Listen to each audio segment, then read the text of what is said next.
ให้จกการเรียนชั่วคราวบางโรงเรียนเนื่องจากครูและนักเรียน 2,583 คนต้องเข้าร่วมรับใช้งานกีฬาแห่งชาติแผนกศึกษาธิการและกีฬานครหลวงเวียงจันทน์ได้ออกแจ้งการโจกการเรียนการสอนชั่วคราวการโจกการเรียนครั้งนี้แม่นเฉพาะครูอาจารย์72คนและน้องๆนักเรียน 2,512 คนรวมทั้งหมด 2,583 คนจาก8โรงเรียนในนครหลวง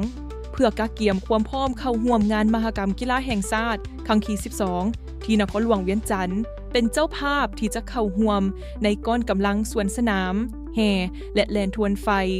นางสาวถือป้ายก้อนการแสดงศิลปะต่างๆที่ได้ฝึกซ้อมและเข้าร่วมแสดงในมื้อเปิดปิดงาน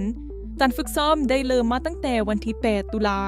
และยาวไปจนวันที่25พฤศจิกายนกระทรวงศึกษาธิการและกีฬาได้เห็นดีว่าภายหลังสำเร็จงานกีฬาโรงเรียนทั้งหมดต้องจัดการเรียนการสอนทดแทนคืนให้แก่นักเรียนเหล่านั้นจนครบหลักสูตรโดยจะเริ่มเรียนสดเสยตั้งแต่วันที่27พฤศจิกายนเป็นต้นไป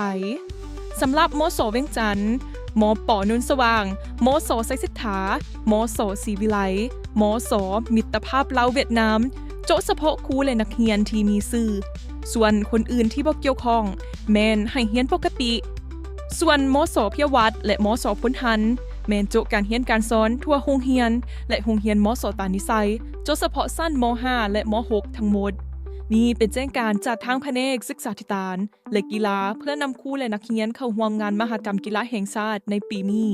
ท้ายนี้ขอฝากทุกคนกดไลค์กดแชร์กดติดตามกด Subscribe เพื่อบ่พลาดข่าวสารดีๆจากพวกเรา Target Magazine